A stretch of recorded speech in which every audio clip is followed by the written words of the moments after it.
His attacks on the nightclub have stoked fears that other so-called soft targets could be attractive to terrorists. We're talking about things like shopping centers, restaurants, and bus and rail stations. Unlike government buildings, these places have low security and are usually crowded with people, and that makes an attack much more dangerous. Victims in these situations usually have no training and are taken by surprise. It could take up to 10 minutes for police to arrive in an active shooter situation, which is too late for someone who doesn't know how to protect themselves. Many have suggested increasing security in crowded venues. If you had 10 policemen there, I doubt if that shooting would have happened.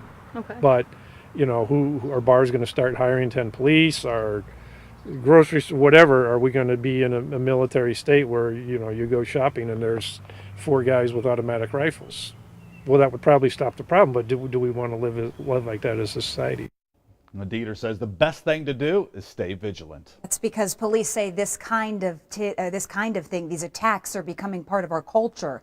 WSBT-22's Caitlin Connon is here. Caitlin, gun violence sadly on the rise. We're only 164 days into 2016, and there have already been 133 mass shootings. Last year, there were 294.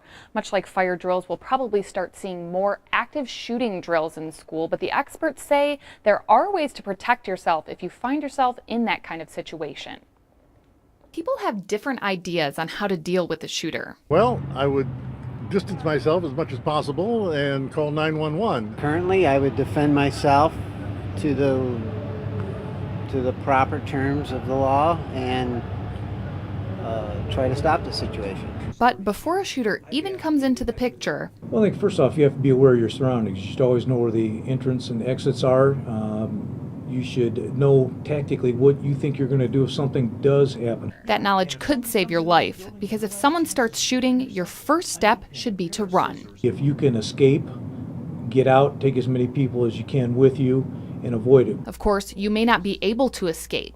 Your next course of action should be to hide. If you can't get out, to go into a place where you can be quiet, you can barricade the doors, you can find a place to hide. If running or hiding isn't an option, it's time to fight. You have to have the ability to go from sweet and kind to hard and dangerous. If it comes down to it and you have to fight, you use everything at your disposal to preserve your life and other people's lives. That may mean finding a weapon. If you have to pick up an ink pen and stab them with it, if you have a weapon, a gun, a knife, anything you can do. But just anything where you can cause a momentary distraction of the person with the weapon, where you can get out and leave.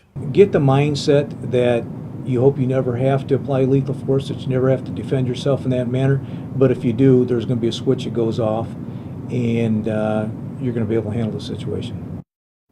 Even if you have to fight, police say you shouldn't be a hero. The idea is to fight to distract that shooter long enough to get out of the building safely. I mean, and the one thing to keep in mind here, not to blow anything out of proportion Sure. to, is you have to live your life. Oh, absolutely. The shooters want to make you afraid, and if you are afraid, Corbett says that's just letting them win. So just have a plan and be vigilant in case something does happen. Yeah. All right, Caitlin, thanks very much.